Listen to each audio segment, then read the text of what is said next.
And the reptilian brain, interestingly, if we get into this way that people are programmed, communicates through images. This is why images in advertising are so powerful in their manipulation of the reptilian brain, which, as you quite rightly point out, is the sexual center. Why? Because with the reptilian brain, you have to keep one word in your mind all the time: survival. It's all about survival. So it perceives the need for sexual reproduction as part of its survival. That's understandable. But also, it sees in the world that we live in money as fundamental to its survival. So the whole money issues that people have, the fear of not having money, the wanting Stay more. there. This is key. Sex and money, all of it. Key information. Long segment coming up right there. We'll come back with the master plan. Stay with us.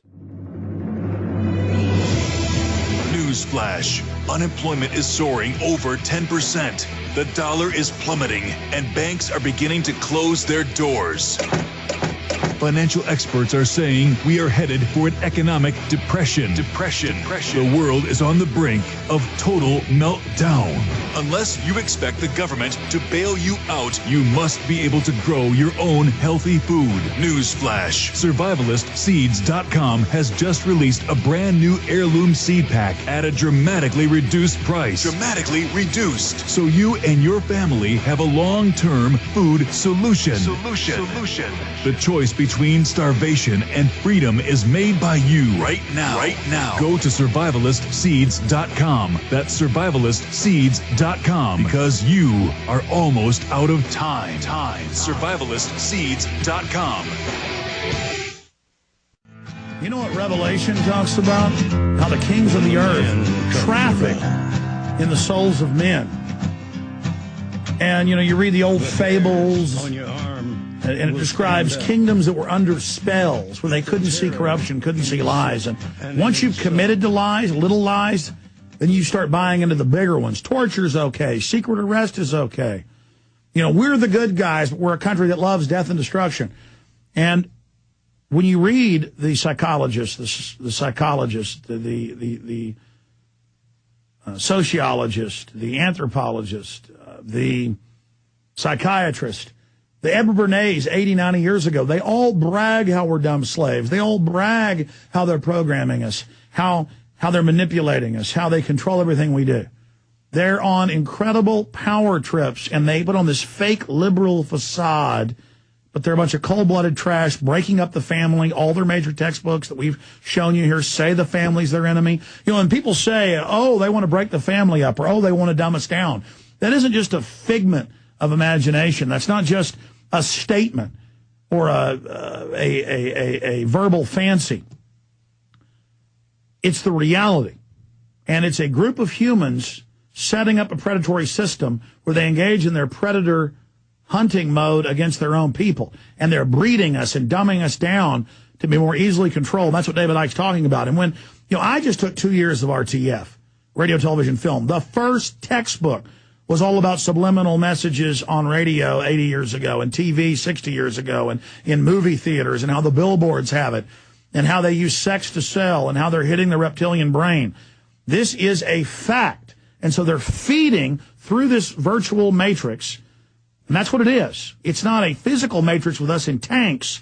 It's our brain in a tank inside this bodysuit being programmed by the false world, by the image makers of television in Madison Avenue, to keep us off the real world and the whole universe around us through fear, through the desire for money, sex, survival, all of this. But when you do what Christ said and turn loose, he that gives up his life gains his life. He that tries to save it loses it.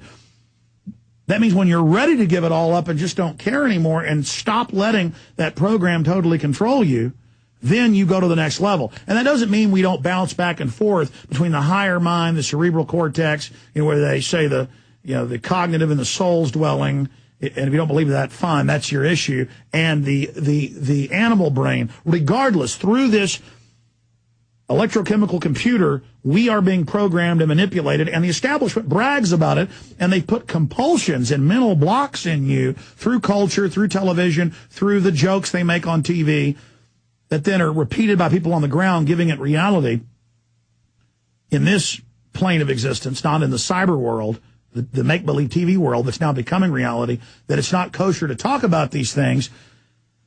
And so people are in a prison for their mind. David Icke, please continue. Talking now, I've got a piece of paper in front of me, and I've just been ticking off little things, issues that you brought up, and they come under one heading, reptilian brain. From the reptilian brain, we get all the survival mechanisms, yes, for which break out into multiple different expressions of what the brain perceives to be necessary to survive from. But we get cold-blooded behavior. We get the desire for power over. Power over comes from survival. The idea that if you have power over, then you've got a much greater chance of survival. It's one where the reptilian brain is where we get a ritualistic behavior. I mean, these guys, of course, are big time into their satanic rituals. But if you look at human society, Alex, it's just a daily repeating of ritual repeating behavior. The reptilian brain, we get the desire for top-down hierarchical structures of power. Look at the world. It's an expression of the reptilian brain. You were talking there about addictions. Well, addictions come from the reptilian brain. Addiction to money, addiction to sex, addiction to drugs. And then you look at the survival mechanisms and how they play out through problem, reaction, solution. When they say, oh, swine flu, pandemic, what are they saying that to? They're saying it to the survival responses in the reptilian brain of, oh, my God, survival, do something. Yes, compulsory vaccination. Yes, anything. Terrorism. Oh, yes, war on terror. Weapons of mass destruction. Yes, invade Iraq. Oh, yes, anything. Oh, my God. It's all through the reptilian brain because they understand how it works. And we need to understand how it works because once we do that, the defense mechanisms start to go up. And also, we can start to observe our own behavior. When we're reacting to things in an emotional way without calm thinking, then we can stop. I mean, I've been working on this for years now in myself. You get halfway through a sentence and you stop and you think, no, that's the reptilian brain being activated. And what you're doing as you do that, as you recognize it, is you're stopping it having that reactive power over you that it had before, and you move into other parts of the brain in terms of the way that you filter reality and information and situations. And those get more developed. You start seeing the universe more and more through the higher levels of the brain, and then knowledge just explosively opens where you can't even describe it. Well, how can you accumulate real knowledge and awareness when you're spending the day reacting emotionally all the time? And, I would say to people, because, I'm not sitting cross-legged on a mountain here saying, here, I'm the Buddha. I'm telling you all how it is, and I'm perfect. We all are in these biological computers. The question is, are we going to let them live us, or are we going to live them? Are we going to live life, or are we going to allow life to live us? Because most people allow life to live them because of these reactive processes. Well, that's what John Carpenter is saying is, they live, the controllers, we sleep. We're sleeping when we're in the reptilian brain, also tied into sleep. We are unconscious. We're really dead. And they live. It's all a big joke to them. Yeah, and if we can start to take control of our reactions, and when you kind of come from this point of view and you just observe yourself for a few days, just observe yourself and the way you react, and you'll see how many conflicts between individuals, arguments, emotional responses that are right over the top, and the way that we immediately react to something instead of saying, hold on a second, take a deep breath, let's just calmly look at this before we start making instant decisions.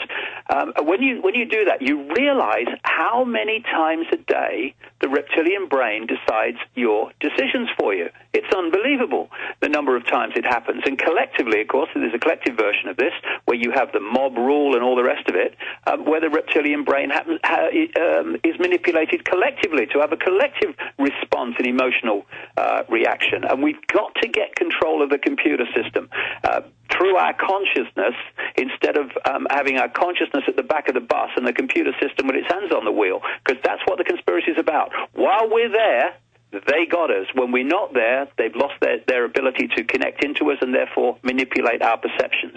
All right, let me expand on that.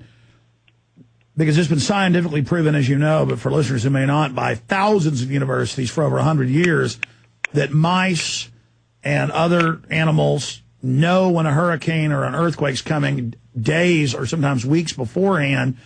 They can also do double-blind studies where there's a 20-foot wall. You can't hear what's going on in the next room. But if people are agitated in the next room or being hurt, brain waves, go into a pattern of disarray or being upset yourself, kind of that 100th monkey. And the system is trying to suppress this awakening, just in scientific terms, from people being, in a higher level, when it comes to the use of their brain. So that's why they're putting the fluoride in the water. That's why they're injecting us with mercury. That's why they're feeding us the GMO food.